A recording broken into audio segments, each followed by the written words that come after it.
since being home, I haven't gone on a hike. The mountains on the East Coast aren't as dramatic as the ones that I just got back from.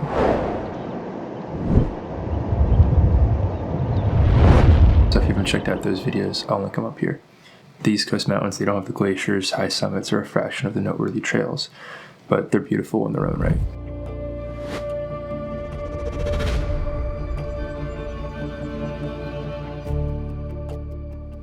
The White Mountains in particular have always been a region close to home that I've wanted to explore more.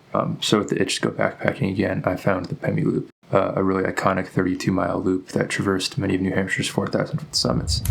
I know 4,000-foot summit seems like a joke to a lot of you out there, but this was genuinely one of the hardest trails that I've ever done.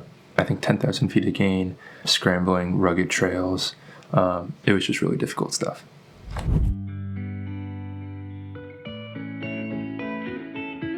Alright, so the way the Pemmy Loop works is this. You park the car, check in with rangers, take a picture from the trailhead, and begin walking on a wide gravel trail on the Pemigewasset River. You reach the first decision early on, around mile 1.5, where you'll decide to complete the loop clockwise or counterclockwise. I picked counterclockwise. This was largely due to the weather forecast and the fact that I wanted to save Franconia Ridge for my final day. I personally enjoyed going counterclockwise, and it's what I'd recommend to you guys. A few more miles along the river and you have the option for Franconia Falls. Do it.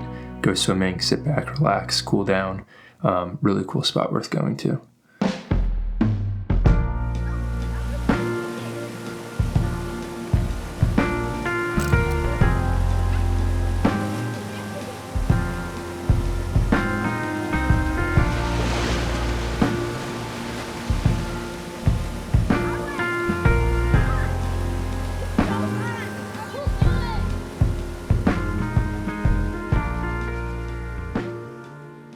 Around mile 5, the trail starts to climb. It's a lot of time spent grinding in the woods with no views. Pretty tedious work to reach the Alpine Zone and then the summit of Bond Cliff, but well worth it.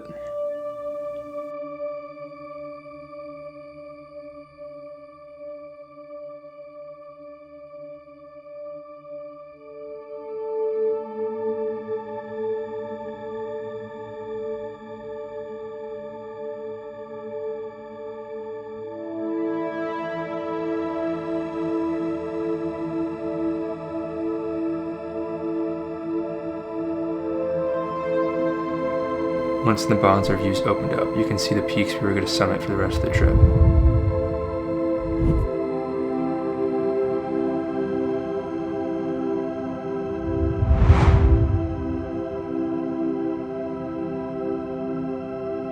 While working our way slowly to the top of Mount Bond, we watched the best sunset.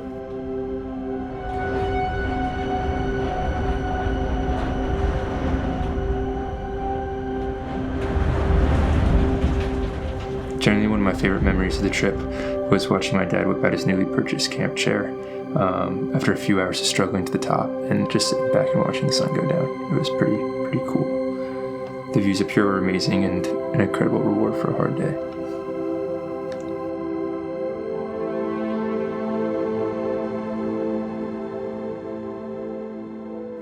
Alright, welcome to day number 2 from the Pemmy Loop. This is Gaia Campground, and I'll give you a little tour of what these backcountry facilities are like out in the Pemmy wilderness. This is the shelter open to all who can fit inside and home to an absolutely horrible night's sleep. If you want to hear every noise made from a sleeping bag or from a sleeping mat, sleep in the shelter. Down below are a bunch of shared public tent pads, toilet, a water source from this little stream. This is another view of the shelter, and to my right is the cooking area, equipped with bear lockers and a scrap area. The campgrounds are pretty bare, but it really is everything that you need out here. It's super convenient and affordable, and there's no reservations needed at all. You just show up, and there's a camp master that directs you in the right direction. Our day started by retracing our steps to the junction point that led to the West Bond summit. My brother and I dropped our gear and made a quick run to the peak, pretty cool spot which looked back on our summits from day 1, Mount Bond and Bond Cliff.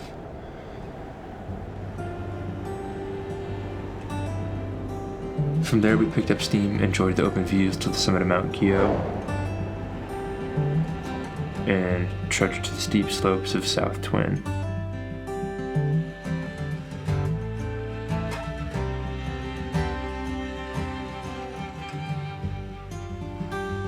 I was able to run around and take some time-lapse videos and get some cool shots from up there.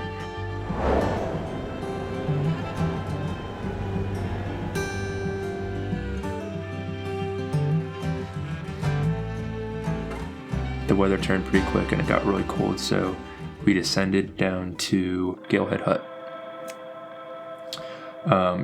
We heard throughout the hike that Galehead Hut had pastries and soup and sandwiches and snacks to refuel, so we were excited to get down there and take a long break. I can't imagine going clockwise and making that climb, because genuinely the hardest part of the day was descending from South Twin to Galehead Hut. Holy smokes, it was rocky and steep. We replenished for a long time, played some games, and even took a nap.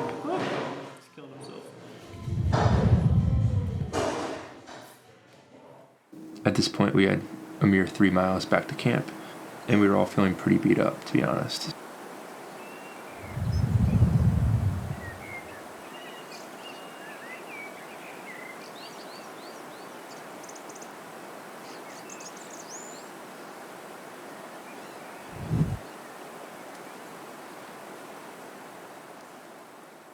Right before arriving at camp, there's this really steep climb that goes up, kind of like this waterfall drainage area.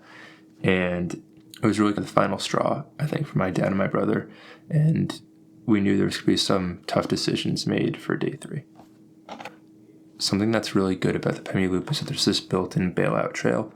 So if people, go in over their head, they have the option to, cut the trail in half, descend through the valley.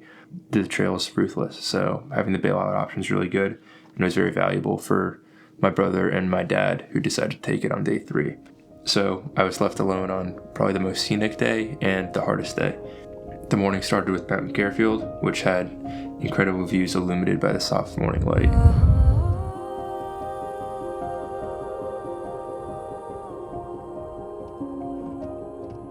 From there, I saw the route in store for the day and started cruising through miles to the summit of Mount Lafayette.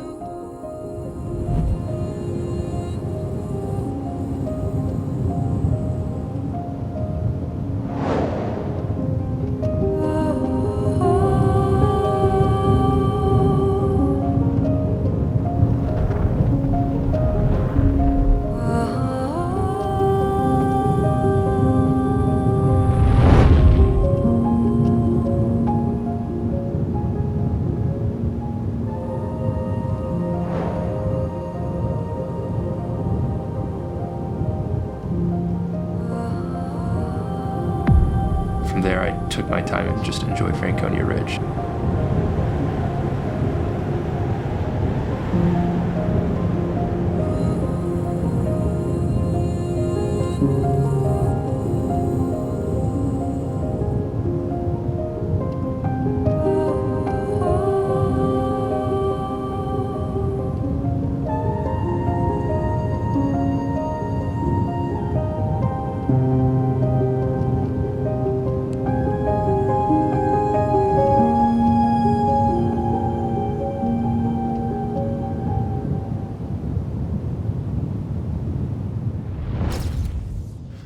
This section of trail was special.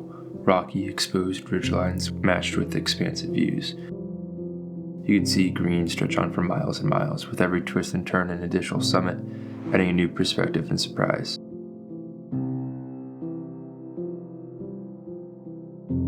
This definitely isn't the section to miss out on, so I'll be back with my brother and my dad hopefully soon. This last day was the best the East Coast has to offer. It gave me the same feeling I crave when scrambling in the Cascades or the Canadian Rockies, that adrenaline rush that you search for. Obviously, it's objectively less tall and dramatic, but there's something about the Whites that's so rugged and unique. And I was pleasantly surprised with one of my favorite backpacking trips to date. Anyways, right now it's, October 28th. Over 2 months since my backpacking trip happened. So I got to get the turnaround time on these videos going a little bit better going forward. It's been a busy schedule lately, back athletics, school, all the rest. So I've just been editing week by week and it's gonna be a weight off my shoulders to finally have this video done and out there. So let me know what you guys think. Hopefully you found it informative or entertaining or whatnot. I had a fun time shooting it, and hopefully I got some cool stuff coming. So